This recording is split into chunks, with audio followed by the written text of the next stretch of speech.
मदतीसाठी आलेल्या पोलिसांनी तरुणीला पुन्हा एकदा बुधवार पेठेत पाठवलंय, तर पोलीस हवालदार निलंबित झालाय।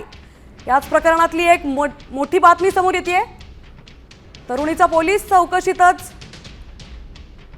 मदतीसाठी आलेल्या या तरुणीला पोलीस चौकशीत सौदा करण्यात आलाय। पोलिसांनी तरुणीला पुन्हा एकदा बुधवार पेठेत पाठवलंय।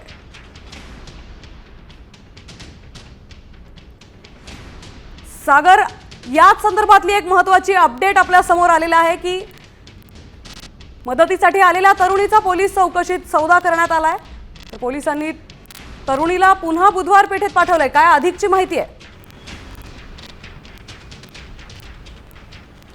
नक्की आपण जर पाहिलं तर 2 दिवसापूर्वी कोम्बिंग ऑपरेशन झालेलं होतं। काही सौदा जो आहे तोही त्या ठिकाणी वारंवार पोलिसांकडून होत असल्याची माहिती जी आहे ती समोर आलेली आहे। महिला कॉन्स्टेबल होती, तिला निलंबित करण्यात आलेलं आहे आणि या कोम्बिंग नंतर काही महिला ज्या आहेत त्या पुन्हा बुधवार पेठेमध्ये पाठवून देण्यात आलेल्या होत्या आणि यामध्ये काही कॉन्स्टेबल आहेत, त्याबरोबर काही अधिकारी असल्याचंही समोर येतंय। मात्र ते पोलीस दलातील अधिकारी आहेत की बाहेरच्या अधिकारी आहेत, या ठिकाणाहून बदलून गेलेले अधिकारी आहेत, त्याचाही तपास होणं आवश्यक आहे। मात्र पोलीस उपायुक्तांनी जे यामध्ये दोषी आहेत त्यांच्यावरती निलंबनाची कारवाई सुरू केलेली आहे। यामध्ये कुणाचे धागेदोरे आहेत यांच्यावरती मोठ्या प्रमाणावरती कारवाई जी आहे, जे कोणी दोषी आढळतील सर्व त्या परिसरातील जे अधिकारी असतील किंवा जे बदलून गेलेले आहेत त्यांचाही कॉल रेकॉर्ड किंवा कुणाशी संबंधित आहे हे तपासलं जाणार आहे।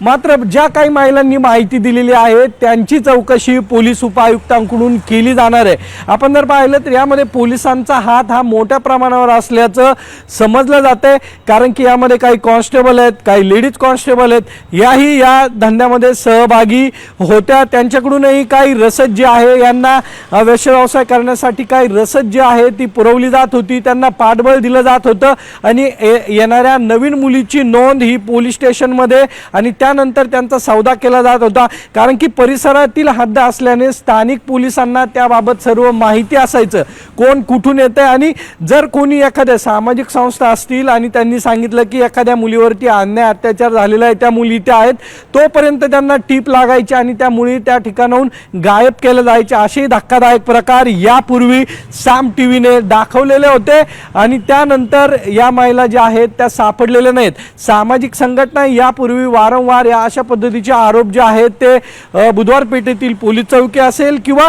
पोलीस उपायुक्त यांच्याकडे करत होते। मात्र या तक्रारी गेल्यानंतर काही वेळामध्येच त्या ठिकाणच्या महिला ज्या आहेत त्या गायब केल्या जायच्या किंवा त्यांची जी घरं आहेत त्यांना कुलूप लावली जायची। अशा पद्धतीची मोडत जी आहे ती या ठिकाणी। नक्कीच धन्यवाद आपण दिलेल्या या सविस्तर माहितीबद्दल।